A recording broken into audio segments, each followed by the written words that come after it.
Santo Antônio além da Barra, ou simplesmente Farol da Barra, já foi forte, já foi farol, continua assumindo seu papel de farol na entrada da Baía de Todos os Santos e tem um dos melhores museus náuticos do Brasil. Vamos começar o nosso farol, Farol da Educação, TV Enem.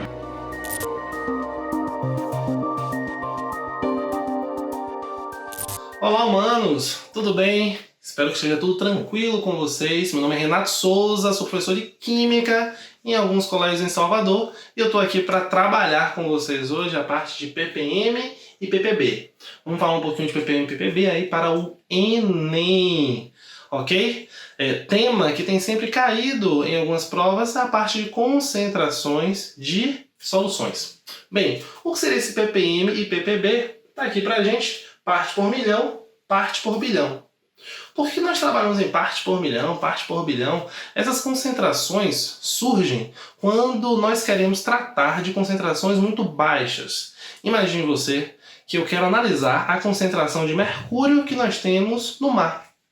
A quantidade de mercúrio no mar é uma quantidade muito pequena. Se nós tivermos uma quantidade muito grande, os seres vivos que ali estão presentes, eles começam a morrer. Certo? Porque o mercúrio é um metal pesado. Na hora que ele vai sendo acumulado nos organismos vivos, ele vai trazendo alguns malefícios e ao final, a cabo, nós teremos aí a morte desse ser vivo, a depender da concentração de mercúrio que nós tivermos neste.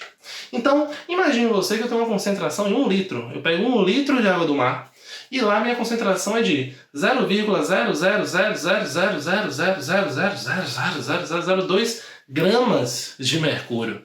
É uma quantidade muito pequena que nós temos naquele 1 litro de água do mar. Se nós tivéssemos, por exemplo, 1 milhão de litros, isso seria potencializado. Se eu analisasse em 1 milhão de litros qual a quantidade de mercúrio que eu tenho, eu teria uma quantidade superior, Eu teria aí tipo um 0,0002 gramas de mercúrio. Então, as concentrações em ppm e em ppb, que significa parte por bilhão, ou seja, 10 elevado à nona, ok? Estão aí para trazer concentrações muito baixas. Qual a quantidade de cromo que nós temos no nosso corpo? Muito baixa. Qual a quantidade de chumbo que nós temos no nosso corpo? Muito baixa. Então, quando nós falamos de concentração e normalmente trabalhamos com 1 litro, e já falamos isso em aulas anteriores, quando nós falamos de 1 litro, talvez a quantidade de chumbo no nosso corpo em 1 litro de sangue seja uma quantidade muito pequena. Mas se nós tivéssemos 1 milhão de litros ou 1 bilhão de litros, talvez a quantidade de chumbo fosse uma quantidade apreciável. 2 gramas, 3 gramas em 1 milhão de litros de sangue. Porque uma quantidade muito pequena já faz mal para o nosso organismo. Tudo bem? Então, quando nós estivermos trabalhando aqui com ppm ou com ppb, nós vamos estar trabalhando com algumas unidades. Unidades estas que eu vou falar para você que são proporcionais, como por exemplo, grama e ml. Quando nós trabalhamos, por exemplo, com água, 1 grama de água equivale a 1 ml de água. Quando nós trabalhamos com água, 1 quilograma de água equivale a 1 litro de água. Levando em consideração 25 graus, ok? Condições aí favoráveis para essa análise. Quando nós trabalhamos com ppm e com ppb, inicialmente aqui com ppm, o que quer dizer, por exemplo, x-ppm? X-ppm indica que nós temos x unidades, 1 unidade, 2, 3, 10 unidades, para cada 10 unidades da solução. Tá? Como estamos falando de concentração ainda, e nós falamos anteriormente que concentração é a quantidade de soluto que nós queremos ali no nosso sistema, eu tenho x unidades do soluto para cada 10 a 6 unidades da solução. Que unidades são essas, Renato? Unidades como grama, como quilograma, sempre as mesmas, ou proporcionais. ml se for grama, litro se for quilograma. Porque o ppm, ele não aparece com unidade. Ele aparece assim, 2 ppm, 5 ppm, 20 ppm. E aí, qual é a unidade? Será que é grama para quilograma? Será que é grama para litro? Não. Como nós não trazemos as unidades, estamos querendo falar aí sempre em unidades iguais ou proporcionais. Grama para litro, não pode. Quilograma para ml, não pode. Tá? Só grama para ml e quilograma para litro. Então, eu trouxe um exemplo para nós testarmos aqui. Imagine que eu quero saber a concentração em ppm de uma solução que tem 500 ml, é o volume, e ela possui 0,0003 gramas de mercúrio. Como é que nós podemos achar a concentração em ppm dessa solução, que tem muito pouco soluto? Então, nós podemos chegar aqui e tratar da seguinte forma. Olha só. Né? Nós temos que em 500 ml, ou então eu posso botar aqui, eu tenho 0,0003 gramas em 500 ml. Olha só, eu estou trabalhando aqui com o meu soluto e aqui é a minha solução. O que quer dizer ppm? Quer dizer, a quantidade que eu tenho, ou seja, x do meu soluto, em uma certa quantidade, ou seja, 10 a sexta, nesse caso aqui ml, eu vou botar ml, da minha solução. Isso é ppm. Qual a quantidade eu tenho em 10 a sexta unidades da minha solução? Tudo bem? Eu posso chegar aqui e fazer o seguinte, ó. 10 a sexta multiplicado por isso. Para facilitar a nossa vida, 10 a sexta multiplicado por 0,0003. X vai ser igual, imagine, 1, 2, 3, 4. Faltam ainda 2 zeros. 5, 6. Isso aqui vai me dar 300 dividido por 500. É o que eu tenho aqui. Corto os 2 zeros, vai me dar 3 dividido por 5. 3 dividido por 5 vai me dar igual a 0,6. O que, Renato? ppm. O que quer dizer isso? Quer dizer que eu tenho 0,6 gramas para cada 10 a sexta ml da minha solução. Então, lembre, ppm, ppb são sempre para concentrações muito pequenas. Mercúrio, chumbo, no mar, no nosso corpo, em um ser vivo. Beleza? E quando nós falamos então de ppb, confesso a você que aparece muito menos do que ppm, essa concentração de ppb. Porque são substâncias que vão aparecer em muito pequena concentração aí em organismos ou no meio ambiente. Beleza? Quando nós falamos de ppb, é o mesmo esquema, galera. X unidades, que pode ser grama, ml, quilograma, litro, os proporcionais. Só que agora para 10 a nona unidades. Então, eu posso chegar e trazer um exemplo para vocês. Nesse exemplo, eu quero saber qual é a massa em gramas. Qual é a massa em gramas que nós temos em 6 litros de uma solução que tem concentração de 3 ppb. 3 partes por bilhão. Então, como é que eu posso trabalhar isso aqui com vocês? Imagine você que ele pediu aqui pra gente a concentração, a massa em gramas. Ele pediu a massa em gramas. Mas ele me deu ppb e me deu litros. Litros tem que ser relacionado com quilograma. Então eu não vou achar a minha resposta ali em gramas se eu usar litros. O que é que eu posso fazer? Eu posso transformar esses 6 litros aqui, olha, para ml. 6.000 ml. 6.000 ml.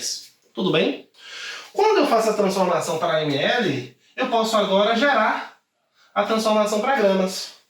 Então, o que eu posso fazer? Uma solução de 3 ppb quer dizer que ela tem 3 unidades, ou por exemplo, 3 gramas, para cada 10 a nona. Poderia ser grama, né, Renato? Poderia. Mas aqui, na verdade, eu estou trabalhando com ml, então é melhor que eu bote em ml. É uma unidade igual ou proporcional para usar o ppm ou o ppb. De forma que ele quer encontrar qual a massa em gramas eu tenho em 6.000 ml. Então eu posso chegar aqui para você e botar 6 vezes 10 elevado à terceira ml. Olha só. Vou chamar isso aqui de y, tá? Para diferenciar aqui do nosso primeiro exemplo. Nesse caso, eu estou tendo aqui que y, posso cortar aqui, certo? Posso cortar, ó, 3, 10 à terceira com 10 à nona, vai sobrar aqui 10 à sexta. Multiplicando aqui vai ficar 18, né? 6 vezes 3, 18. Eu vou dividir isso por 10 à sexta. Mas quando eu divido, eu posso passar multiplicando com o sinal invertido, ou seja, 18 vezes 10 elevado a menos 6 gramas. Bom, Renato, essa massa aí é muito pequena. 18 vezes 10 a menos 6 gramas, eu vou falar porque na verdade ppm e ppb sempre vão trabalhar com concentrações muito pequenas, com quantidades de soluto muito pequenas. Então, não se assuste se aparecer um valor como esse, 18 vezes 10 a menos 6, ou se você quiser aí, 1,8 vezes 10 a menos 5, tá bom? Ficamos por aqui, espero que tenha contribuído aí com essa aula de ppm, ppb. Até a próxima, um grande beijo no coração.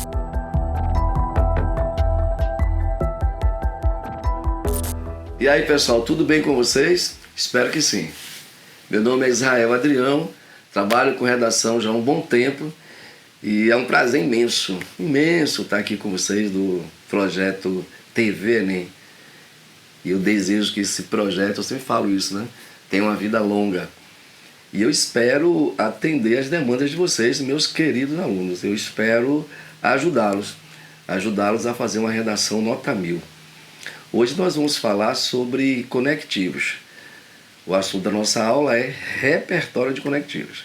Pra vocês terem ideia, os conectivos são tão importantes, mas tão importantes, que o Enem dedicou uma competência só para eles. Pois é, que é a competência 4, que é a competência da coesão. Pensa aqui comigo. Você vai elaborar um parágrafo, por exemplo. E nesse parágrafo você vai colocar frases, né? Vai colocar frases, vai colocar orações, vai colocar períodos. Se essas frases não estiverem bem relacionadas, vocês podem perder ponto. Por exemplo, você fez uma frase A e quer associar essa frase A a uma frase B. Se você quer fazer uma associação de adição e você usa, por exemplo, um conectivo de ênfase, de enumeração, não tem sentido. A sequência, não haverá sequência. As ideias não estarão encadeadas, você perde sentido, né? O que você quer dizer perde sentido.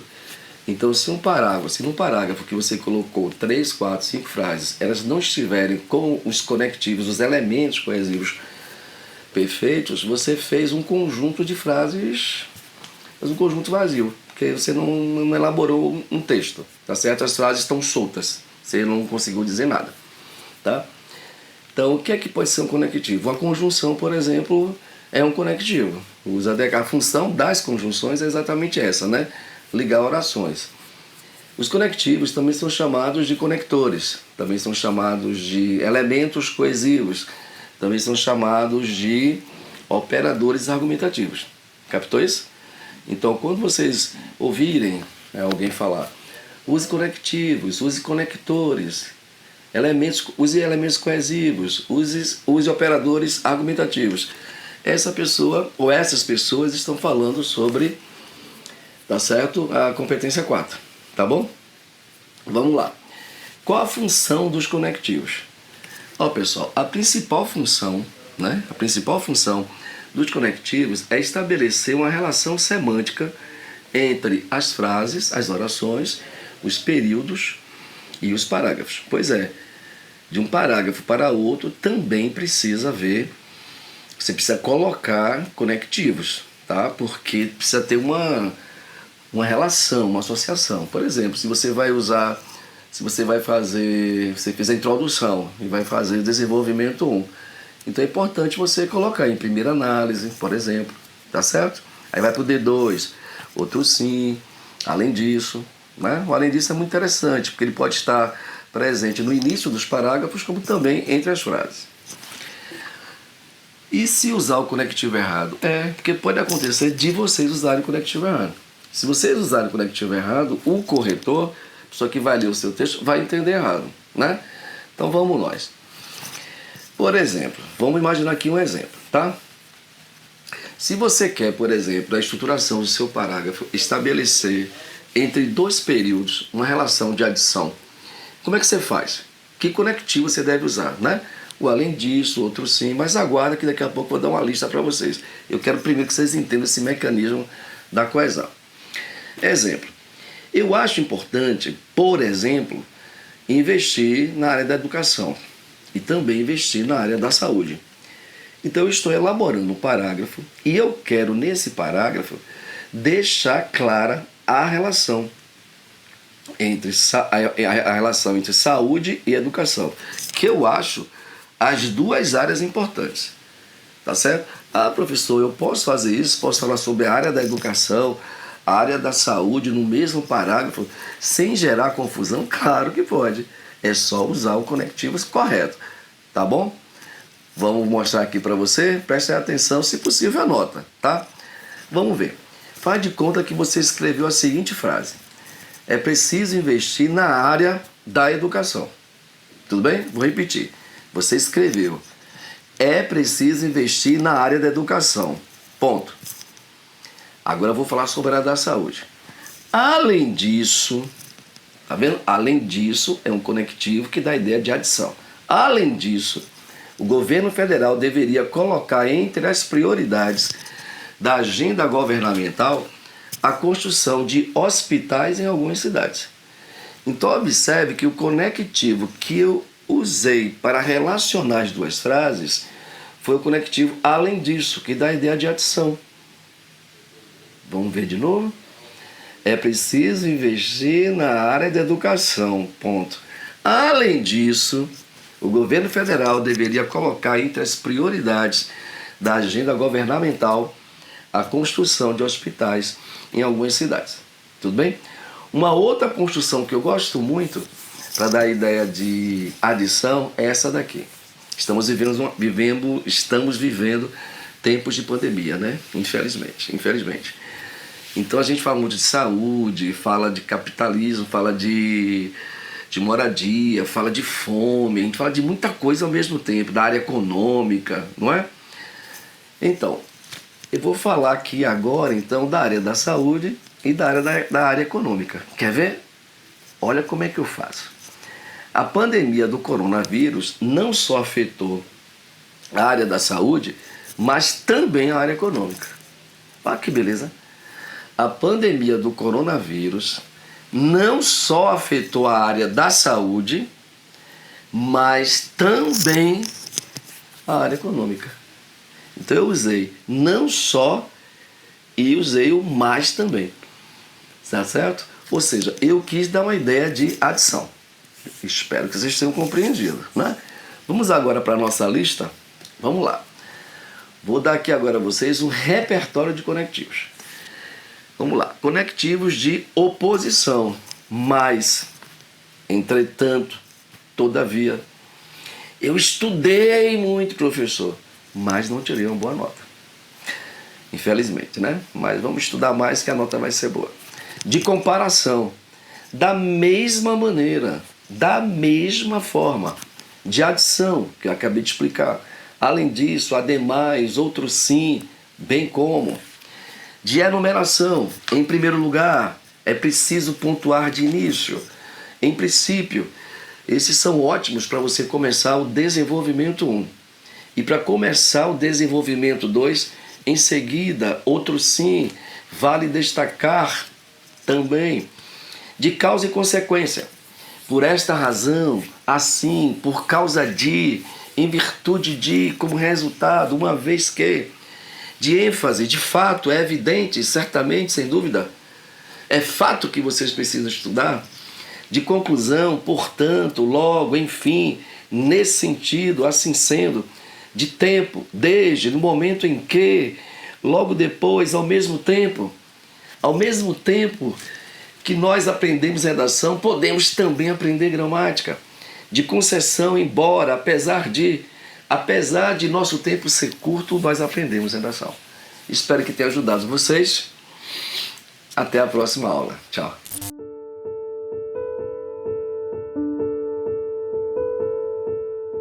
Todo mundo viveu ou viverá o problema de não estar adaptado à sua turma. A escola, então, é o pior momento disso. Você é o diferentão ou a diferentona. Na escola você ou é magro demais, ou você é preto demais, ou você é gordo demais, ou você é branco demais, Ou você é igualzinho e igualzinha a todo mundo da turma, mas se sente diferentão ou diferentona. Aceite, somos todos iguais, como diria a música, mas uns mais iguais que os outros. A boa notícia é que isso acaba um dia. Lá na frente, você vai estar longe dessa turma que tanto te maltratava e que você, do alto da sua idade adulta, do alto da sua maturidade, você olha e vai dizer: naquela época eu era a pessoa mais esquisita da turma. Que fique claro, eu era uma das pessoas mais esquisitas da turma. A má notícia é que você precisa ter cuidado com o virar da esquina. Porque a dificuldade maior não é você se adaptar.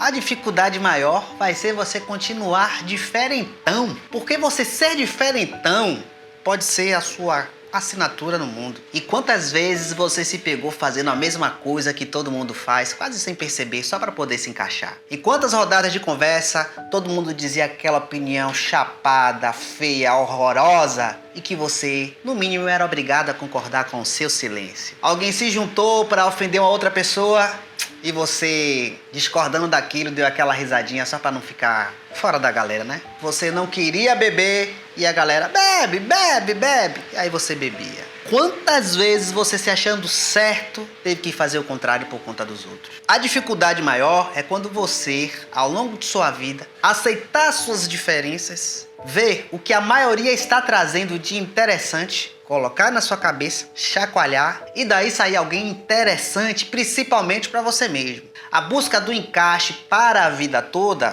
pode te transformar, sim, numa pessoa muito idiota. Pode te transformar, sim, numa pessoa racista. Pode te transformar, sim, em alguém que faz parte do problema. É só lembrar que você vive em um país que tem desigualdade social, um país racista, um país que olha para todos os problemas sociais que nós temos e insiste em fingir que ele não existe. A grande maioria tá pouco se lixando para o que acontece com os diferentões e as diferentonas. Você se juntar à maioria ou você ser diferente demais é uma decisão sua, única. Mas se lembre de como você se sentia quando todo mundo olhava para você e fazia com que você se sentisse excluído. Ou pior, quando ninguém olhava para você.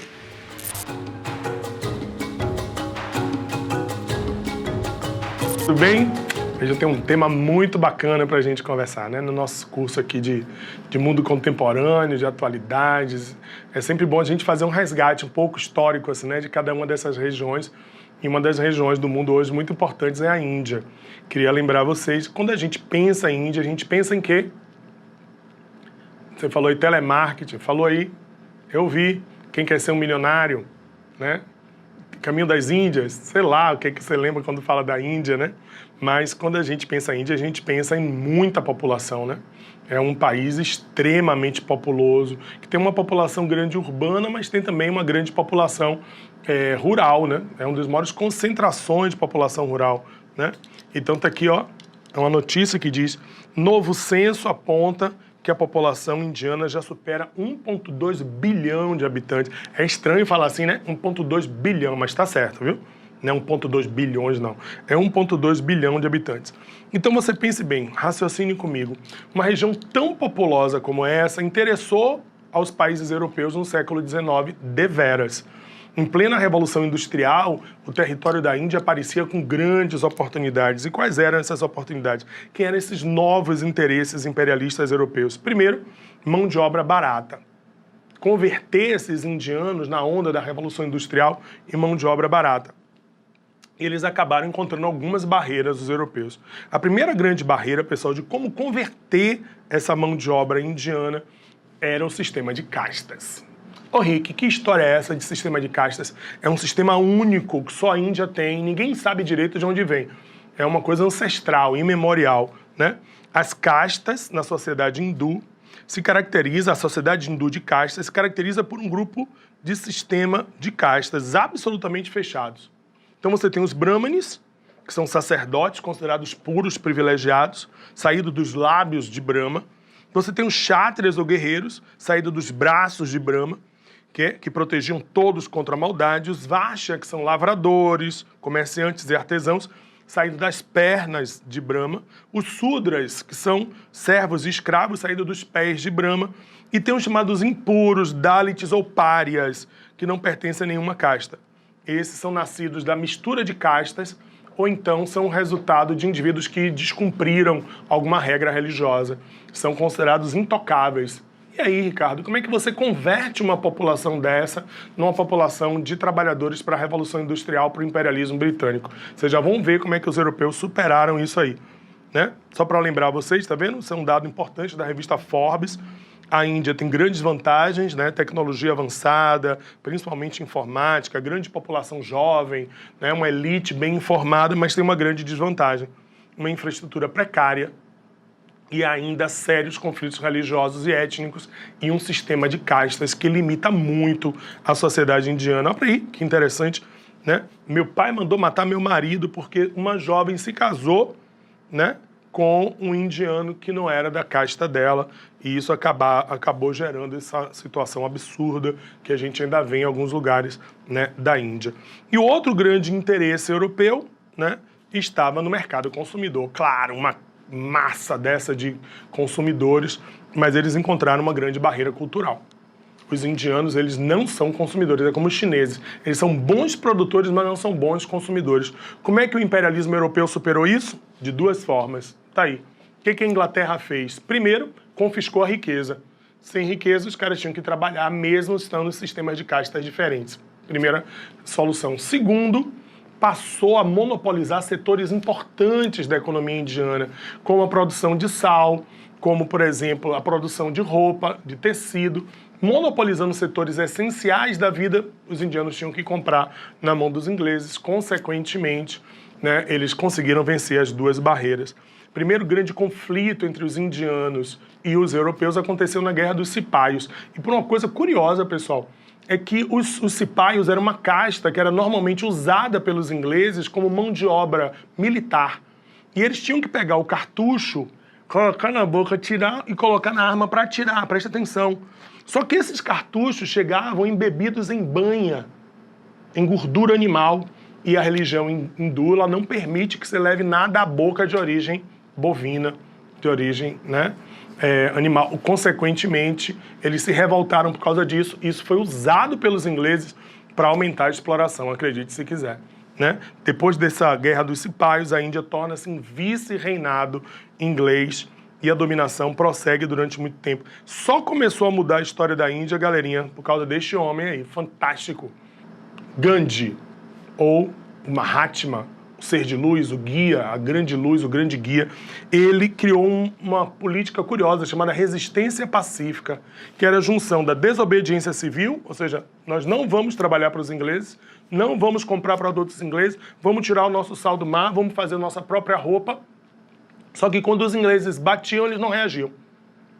É a não violência, a satyagraha, né? A desobediência civil e a não violência somados geram a chamada resistência pacífica, conhecida como ahimsa. Ahimsa, força da paz. E ele libertou a Índia, galera, né, através da sua luta pela paz. É inacreditável. Einstein, que era contemporâneo de Gandhi, chegou a dizer que achava impossível que as gerações futuras acreditassem que um homem como Gandhi existiu. Mas existiu sim. E ele libertou a Índia, né, através da paz. Ele foi minando os interesses britânicos até o ponto, olha a imagem aí da Marcha do Sal, né, e ele fazendo a própria roupa, né? São imagens fortes, né, porque mostram aí a resistência do indiano contra o domínio britânico, e ele conseguiu, né, no final da década de 40, ele consegue a independência da Índia. Essa é a imagem de um filme bacana chamado Gandhi, né, do Richard Attenborough, ganhou o Oscar pra caramba, é o Ben Kingsley fazendo o papel do Gandhi, né, mostrando aí todo... Se você tiver uma paciênciazinha, cara, assista, você ter tempo aí, né, garotinho, assista, porque o filme tem quase 3 horas de duração, mas é uma aula fantástica, né, sobre a história desse homem incrível que é Gandhi. Para atualizar A Índia fica independente da Inglaterra, mas mantém-se na Commonwealth, na comunidade britânica. Muita gente, inclusive, critica Gandhi por causa disso. E ele também criou um outro problema político para ele, que foi tentar conciliar muçulmanos e hindus. Imagine vocês o que deu, muita confusão. Depois de uma longa negociação, ele divide o país em Paquistão Ocidental, Paquistão Oriental e a Índia, e a República da Índia. Aí é que está o problema. Tá vendo essa parte marcada em vermelho aí? Eu vou ampliar aqui, tá? Essa região aí do norte se chama Caxemira. Além do conflito sério, porque enquanto hindus saíam do Paquistão para ir para a Índia, enquanto muçulmanos saíam da Índia para ir para o Paquistão, daí vem a história da fila indiana, né? Que eles saíam em fila nas estradas, quase 2 milhões de pessoas morreram. Aliás, Gandhi foi morto por causa disso. Um fanático hindu matou ele porque acreditava que ele estava traindo os hindus, né, ao negociar com os muçulmanos. Ainda se criou um problema sério, galera, que é essa parte daí, né? Tô me sentindo maju aqui, sabe? No negócio do... Como é que chama? Do clima. Porque você sabe que aquilo é tudo fake ali, né? Ela tá ali, não tem tela nenhuma do lado, tem nada aqui na minha frente, galera. Eu tô fazendo de conta. Isso aqui é uma tela verde do Chroma Key, e eu tô fazendo de conta mentira.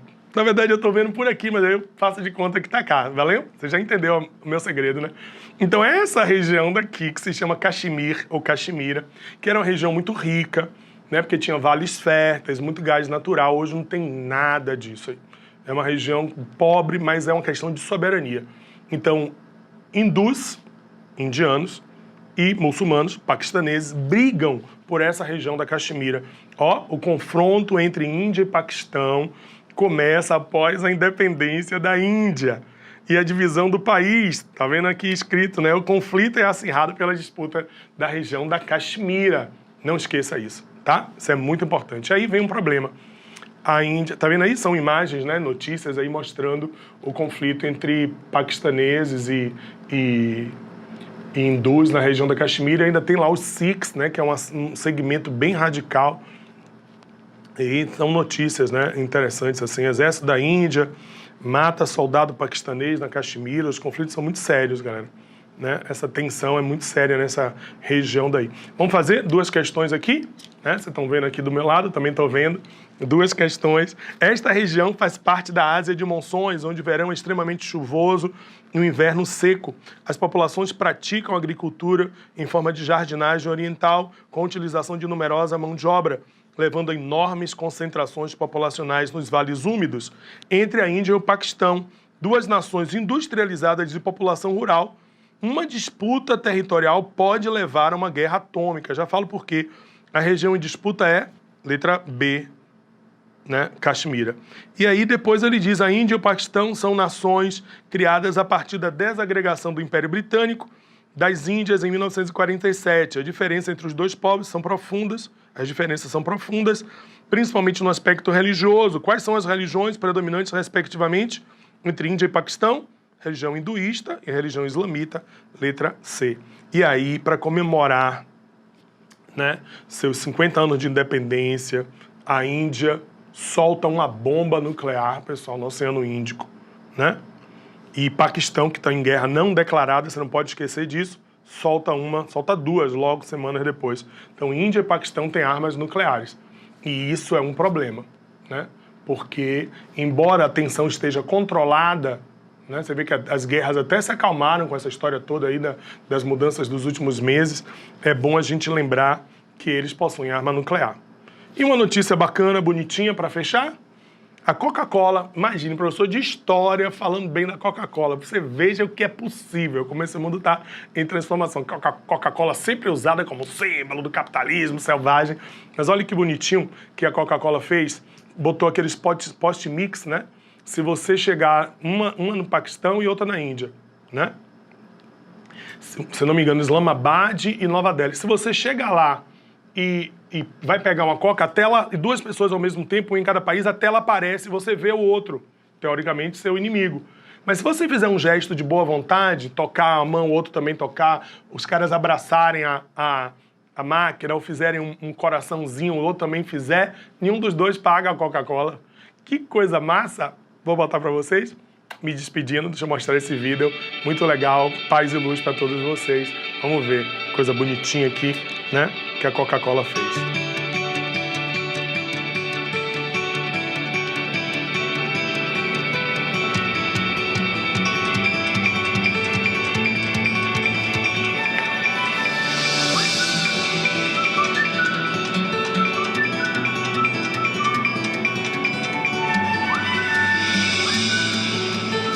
Pô, essa musiquinha é muito Natal, velho. Panetone.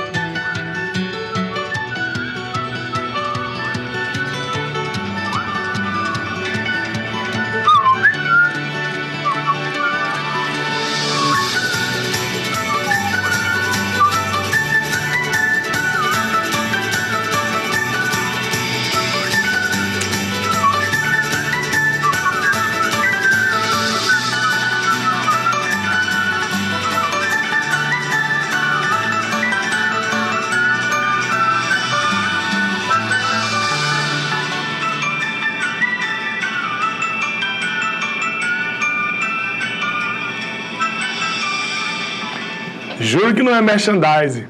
Tô até parando de tomar coca, viu? Beijo pra vocês. Paz, luz e até a próxima.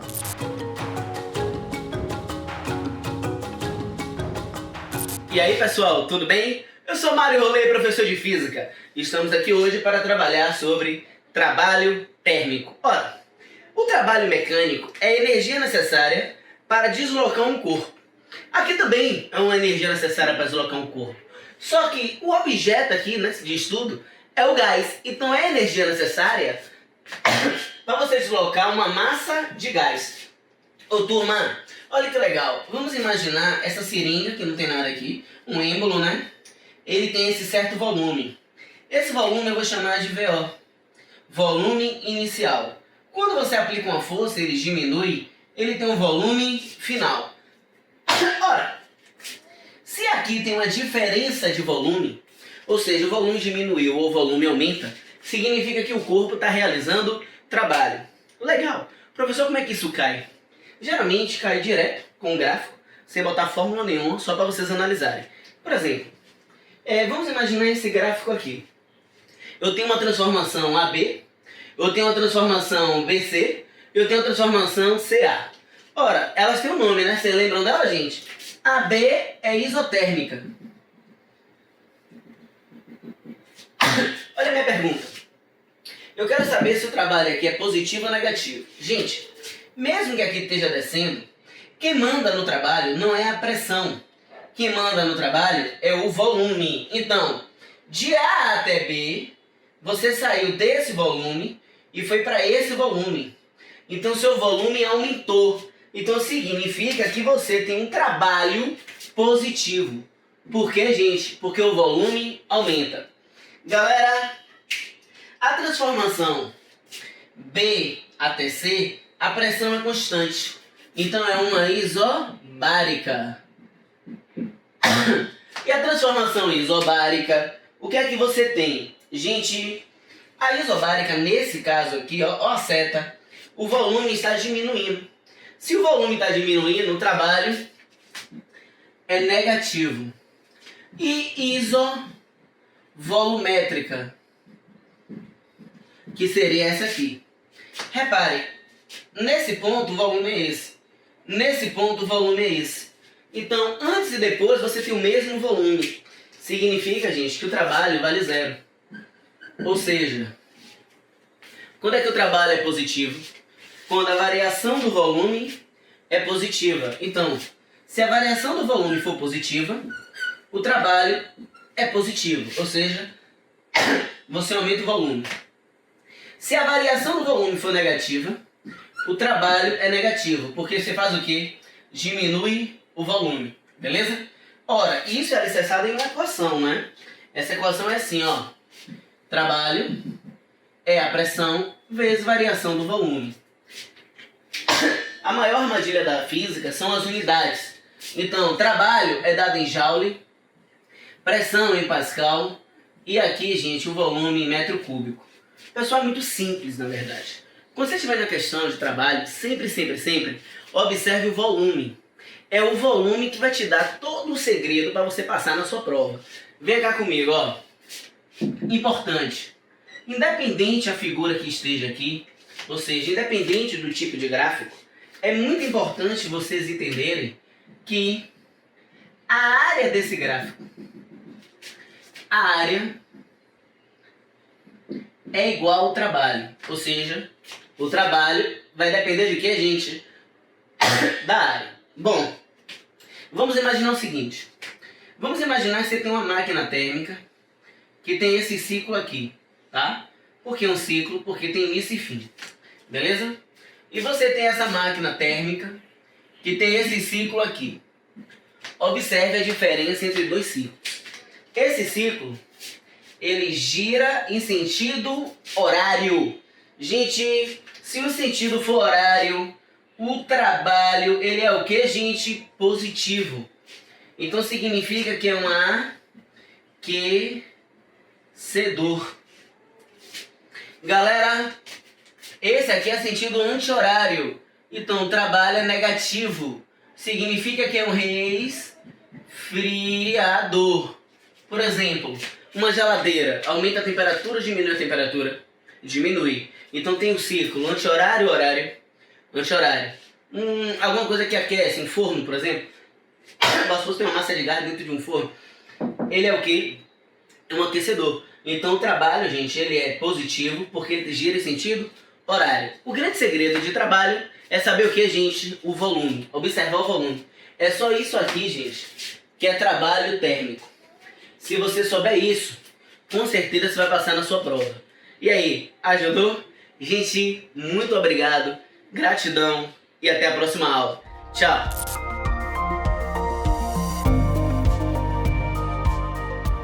Fala galera, gravando um vídeo, quer sair de uma imagem assim para uma dessa? Bem melhor, né? Eu sou Adriano Vaz, diretor audiovisual e produtor de conteúdo. E olha, eu posso garantir que você já assistiu a vídeos na internet. E durante o isolamento, com certeza já viu uma live. Porque agora tudo é live. Provavelmente você também já teve ou tem vontade de fazer a sua, ou produzir os seus vídeos. Uma galera tem me pedido dicas de iluminação. E as que eu vou passar aqui nesses vídeos vão ser úteis para você gravar seu vídeo de tutorial, de divulgação do seu trabalho, um vlog, ou até para uma reunião mais importante. Até porque a gente não vive só de live, né? Uma coisa que você já deve ter ouvido falar é para não gravar em contraluz. Mas o que isso significa? De maneira simples, é quando você aponta a sua câmera em direção à sua fonte de luz, ou seja, contra a luz. Mas para visualizar melhor, vamos chamar o Adrianinho. Você vai observar que vai mudar um pouco aqui a luz, porque eu vou tirar uma luz minha aqui para poder dar o exemplo para vocês. Se ligue. Olha aí, Adrianinho aqui, nossa fonte de luz e a câmera apontando assim, contra a luz. Nessa formatação você tem bastante iluminação na nuca da pessoa, mas não no rosto. Quando você filma, olha só, vou fazer aqui, ó. Olha como fica o rosto dele sombreado. Para a gente melhorar isso aqui, ó, a gente trocaria de lado, jogar a favor da luz. Mas para a gente visualizar isso ainda melhor, vamos fazer isso num set, na prática? Bora! Opa! Aqui, exatamente uma formatação que muita gente acaba fazendo, apontando em direção à janela, acreditando que assim aproveita a luz do dia. Mas dá pra ver que não rola, né? Assim como aconteceu lá com o Adrianinho aqui, toda a luz vindo na minha nuca, mas no meu rosto mesmo, muito pouca. E você pode até tentar ajustar aqui na câmera para maior entrada de luz no sensor, mas olha o que acontece. Mais luz no meu rosto, porém a luz no fundo também fica ainda mais intensa e começa a perder completamente a definição. É a luz estourada, como a gente chama, e a gente não quer isso. Então bora voltar. Aí talvez você pense, bom, então é só iluminar o rosto? Seria uma possibilidade. Porém, teria que ser uma luz muito forte para conseguir compensar ou se equilibrar com essa luz do sol aqui. Eu até trouxe uma iluminação minha aqui para testar. Ó, meu rosto, vou acender agora. Tcharam! Dá pra ver bem melhor meu rosto, na verdade, porém, esse incômodo com a luz aqui no fundo estourado ainda continua. E olha que essa iluminação minha é um refletor de luz quente de 500 watts. Então, ela já é bem forte e mesmo assim não dá conta. Então, o que poderia ser interessante da gente fazer aqui? Ao invés de apontar contra a luz, vamos jogar a favor dela. Trocar de lado. Então, vem aqui, vamos dar um giro. Aham. Aí, meu rosto iluminado com bem mais definição. Já dá uma cara bem melhor e, portanto, melhor para quem assiste. Agora sim a gente está aproveitando a luz do dia e já faz uma grande diferença. Uma única desvantagem que eu diria é que geralmente quando a gente gira assim, revela muito mais do cômodo em que você está. Olha aqui meu quarto, por exemplo. Talvez eu colocasse um quadro aqui na porta, uma planta ali no canto. Me incomoda um pouco também essa linhazinha aqui em cima, talvez abaixar um pouco o eixo da câmera, enfim. Você vai precisar mexer no seu cenário. Mas vamos deixar de preguiça e fazer sua produção bonita, né? Aliás, em breve vídeos sobre montagem de cenário. Não é isso, Adriano? É sim, Adriano. E também utilizando outras possibilidades de iluminação, inclusive utilizando fontes de luz que você provavelmente tem em casa. Até porque existem diferentes formatações de set e a gente também não grava vídeo só de dia, né? Valeu, galera! Espero que tenham curtido. Depois testem as dicas aí, me contem lá no meu Instagram o que acharam e se funcionaram pra vocês. Boa produção por aí e até a próxima!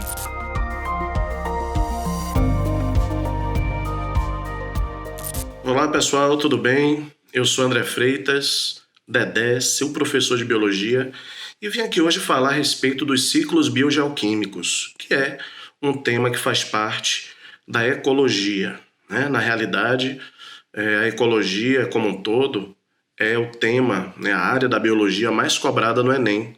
Né? Em todas as edições do Enem, aproximadamente 40% a 42% de todas as questões de biologia estão relacionadas à ecologia. Então é uma área bastante importante, uma área que a gente precisa dar aquele carinho e chamar bastante sua atenção para alguns fatos, tá? Então essa responsabilidade caiu nas minhas mãos e eu espero que vocês gostem, tá? O nosso planeta Terra, ele foi formado há bilhões de anos e desde o desenvolvimento das primeiras formas de vida, esse planeta ele vem sendo transformado, né, a partir, por exemplo, do metabolismo energético, da liberação de gás carbônico, depois a liberação de oxigênio. Né? Então, a partir de um determinado momento, o nosso planeta passou a ter uma espécie de dinâmica, né? Uma espécie de processo, um conjunto de mecanismos que proporcionavam o quê? A movimentação da matéria, a movimentação dos elementos químicos. Né? E a interação dos seres vivos, desde aquela época até hoje, é fundamental para a manutenção do mesmo. Né? Os seres produtores e os seres decompositores fazendo um papel de sustentação incrível, né? Os produtores realizando quimiossíntese, fotossíntese, produzindo a matéria, disponibilizando essa matéria através das cadeias alimentares e teias alimentares, e os decompositores promovendo a reciclagem da matéria. Ou seja, a matéria ela é disponibilizada no ecossistema através da atividade fotossintética e os decompositores, ao reciclarem a matéria, disponibilizam nutrientes novamente no solo. Esses elementos eles voltam para o solo. Então é fundamental a integração entre os fatores biótico e abiótico dos ecossistemas. Tá? O nosso planeta, segundo James Lovelock, na sua famosa teoria de Gaia, o nosso planeta é um grande organismo dotado da capacidade de se autorregular.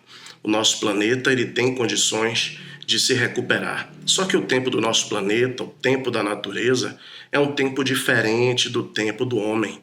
Né? O homem é muito imediatista e, ao mesmo tempo, nós impactamos demais. Então, nós, de certa forma, alteramos esse equilíbrio tênue que a vida proporciona a todos nós. Né? Nós somos aquela espécie que danifica, que modifica a paisagem e que atrapalha muitos ciclos, né?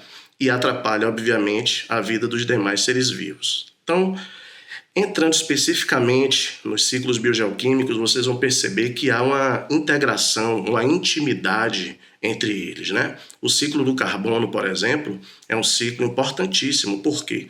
Porque nós, quando metabolizamos, quando nós respiramos, né, nós capturamos o oxigênio e nós liberamos, como produto da nossa atividade metabólica dentro das células, o gás carbônico. Né? Então, os seres heterotróficos e também os seres autotróficos, como plantas, respiramos. E nessa respiração nós absorvemos O2 e liberamos o CO2. Então, o CO2 ele faz parte da nossa atmosfera. Uma fração ínfima, mas uma fração que permite, por exemplo, a formação de uma bolsa, né, uma grande bolsa, um meio opaco, né, que permitiu ao longo do tempo o desenvolvimento de um efeito estufa. Então, o gás carbônico, mesmo que seja considerado um gás de efeito estufa, ele é essencial. Por quê? Porque ele entra em todas as substâncias orgânicas. E estas substâncias orgânicas, elas são fruto do quê? Fruto exatamente da atividade do metabolismo dos seres autotróficos, né? Eles produzem a matéria e disponibilizam. Então nós vamos ter o quê? O gás carbônico sendo liberado na atmosfera e os seres autotróficos capturando esse CO2, né? E construindo matéria orgânica como carboidratos, né? E outras substâncias diversas. Esses carboidratos, eles são consumidos pelos seres heterotróficos que, ao metabolizarem, né, liberam novamente o CO2. Então o CO2 ele passeia na natureza basicamente pelo processo fotossintético, pelo processo de respiração. A fotossíntese serve para quê? Para capturar, né, para sequestrar o gás carbônico, enquanto que a respiração, né, ao oxidar substâncias orgânicas como a glicose, liberamos o CO2, liberamos o gás carbônico. Então, o ciclo recomeça, mas não apenas dessa maneira. Nós podemos participar ainda mais desse ciclo através de diversas atividades, como, por exemplo, a queima de combustíveis fósseis. Nós disponibilizamos na atmosfera toneladas e toneladas de gás carbônico anualmente, promovendo queimadas e também promovendo a combustão, né, de gasolina, de óleo diesel, de carvão, né? Esses materiais que foram fossilizados ao longo do tempo estão sendo liberados, né, indiscriminadamente na atmosfera através de mecanismos de quê? De queima, de combustíveis. Então nós queimamos a gasolina, nós queimamos o óleo diesel, nós queimamos florestas, nós queimamos o carvão e esse material, ao ser queimado, libera grandes quantidades de gás carbônico, que vão comprometer exatamente a dinâmica do equilíbrio climático, não é? Então a gente vai ter a amplificação do aquecimento global, do efeito estufa, e isso prejudica demais a dinâmica da vida, tá certo? Esse gás carbônico, que deveria ficar estocado, guardado na natureza, ele é liberado e nós vamos ter uma série de impactos ambientais decorrentes disso, tá certo? Então veja, nós, seres heterotróficos e também os seres autotróficos, liberamos o CO2, as plantas e os outros seres autotróficos, como algas, por exemplo, capturam esse CO2, produzem a matéria e disponibilizam. Então, as plantas são verdadeiros sequestradores de carbono. E eu estou falando bastante do carbono exatamente porque uma das questões primordiais hoje na nossa sociedade é a energia.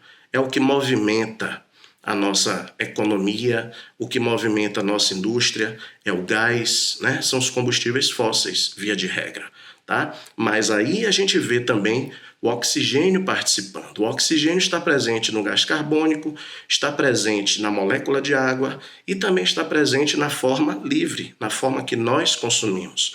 Então as plantas, ao se utilizarem do gás carbônico, né, ao promoverem o sequestro do carbono, ela vai precisar de hidrogênios. E ela faz isso utilizando o quê? Utilizando a água, né? Então, a primeira etapa da fotossíntese, a fotólise da água, consiste na quebra da molécula de água e a liberação do O2. Então, esse O2 é liberado da planta e das algas, vai para a atmosfera, né? Vira o grande reservatório desse gás, que é consumido por todos nós, seres aeróbicos, né? Nós consumimos o oxigênio, oxidamos, né, novamente substâncias orgânicas, liberamos CO2. Então o ciclo recomeça. Observe como o ciclo do carbono e o ciclo do oxigênio, eles estão intimamente ligados. Afora isso, a grande quantidade de material no nosso planeta, disponibilizado na forma de água, também vai ter um ciclo fantástico, um ciclo hidrológico, né? A evaporação natural de lagos, mares, rios, lençóis freáticos. Associado a isso, a evaporação, a nossa sudorese, a excreção, a eliminação de urina e também a evapotranspiração dos vegetais. Tudo isso favorece a liberação de vapor de água para a atmosfera que se condensa, se precipita na forma de chuva, principalmente, mas também de neve e também de granizo. Então observe como os ciclos, né, eles se interligam, eles se cruzam. E a gente tem no nosso planeta uma grande regulação desse mecanismo, né? O nosso planeta, ele é basicamente homeostático. Ele se autorregula.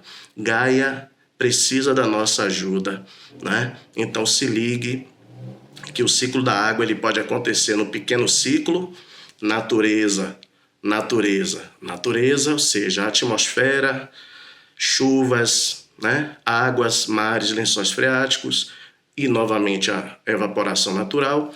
E o grande ciclo hidrológico é quando a água cai na forma de chuva, é consumida pelos seres vivos e volta na forma de suor, na forma de vapor, na forma de urina. Tá certo? Um beijo para vocês, fiquem com Deus e bom Enem. Beijo do Dedé. Cada um desses mestres é um farol na sua vida, uma chance de você pegar um caminho seguro, navegar perfeitamente em direção à universidade. Continue seguindo a gente no Instagram, @TV Enem, na TV a cabo, na TV aberta, na nossa plataforma tvenem.com.br e lá no YouTube. É só encontrar o canal Escritório do Pensamento. Muita paz, muita luz para você na sua vida rumo à universidade.